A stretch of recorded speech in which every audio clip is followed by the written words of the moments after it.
Zahvaljujući istraživačkim novinarima i njihovim tekstovima, u proteklim godinama pokrenute su istrage za dio malverzacija i nezakonitosti u javnim nabavkama. No da su tužilaštva bila revnosnija, prateći novinarske tekstove, došli bi do znatnog smanjenja korupcije i kriminala u oblasti u kojoj se u Bosni i Hercegovini na godišnjem nivou obrne i do 3 milijarde konvertibilnih maraka. Brojni su primjeri novinarskih istraživačkih tekstova u kojima su novinari ukazali na kriminal, no izostala je istraga. S druge strane, zahvaljujući novinarima, došlo je do procesuiranja značajnih krađa na tenderima. Najsvježiji primjer za koji ja znam jeste da tužilaštvo u Tuzlanskom kantonu vodi istragu vezano za javnu nabavku bagera u rudniku Đurđevik.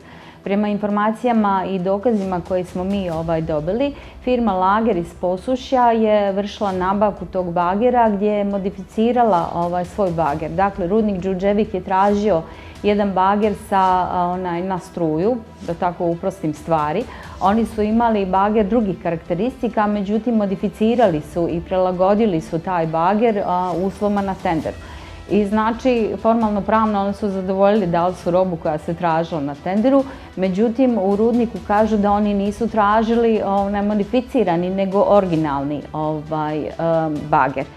Nikola Špirić jedan je od najviših BiH dužnosnika za kojeg su se vezale brojne afere, ali koji do sada nikada nije za njih odgovarao. Tako je bilo i u slučaju kriminalne nabavke Audija Q7 od 219.000 konvertibilnih maraka za njegove potrebe kao predsjedavajućeg vijeća ministara Bosne i Hercegovine. Na ponudi se javile 3 firme, sve 3 firme su bile u vlasništvu Đorđe Kojića, koji je bio poslanik u Narodnoj skupštini. Dobila je posao jedna od njih. Bilo je rečeno da će isporuka ići, u nekoliko dana, međutim nije kasnila isporuka. Tužilaštvo je u konačnici podiglo optužnicu protiv firme koja je izvršila nabavku i protiv 2 direktora. Dobili su neke zatvorske kazne minimalne od par mjeseci zatvora, a firma je dobila novčanu kaznu. I portal Fokus.ba u proteklim godinama otkrio je niz afera koje su rezultirale određenim potezima nadležnih, kao na primjer u slučaju respiratori, gdje je u toku sudski proces. Nedavno smo pisali o blokadi tendera za nabavku dijalizatora, što je dovelo do višemilionskih gubitaka u Federaciji Bosne i Hercegovine. Zahvaljujući našem tekstu, tender je konačno deblokiran. Pa sasvim je jasno da su javne nabavke u Bosni i Hercegovini jedan od primarnih izvora finansiranja političkih stranaka.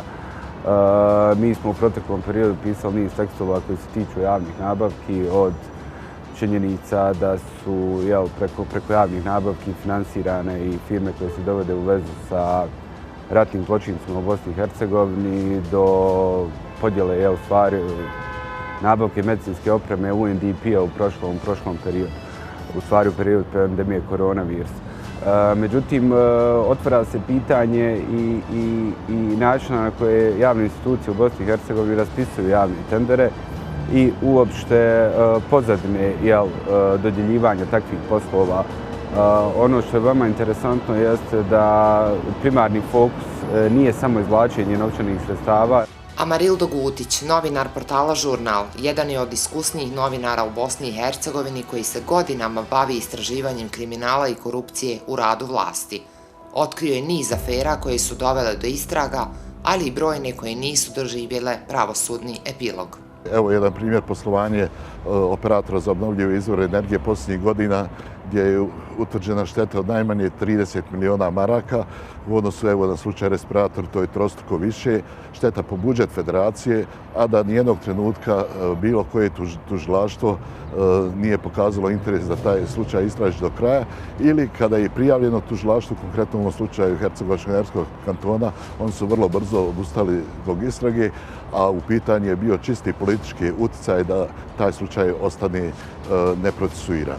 Još jedan primjer imamo u Zeničko-Dobojskom kantonu gdje su 3 posljednja direktora Zavoda za zdravstveno osiguranje Zeničko-Dobojskog kantona osuđena na zatvorske kazne. Jedan je osuđen na 9 mjeseci zato što je primio jednu osobu na 2 mjeseca. Dakle, djelo za koje bi mogli u svakoj instituciji naći, a sadašnji direktor Omer Škaljev utvrdila je revizija da je primio najmanje 10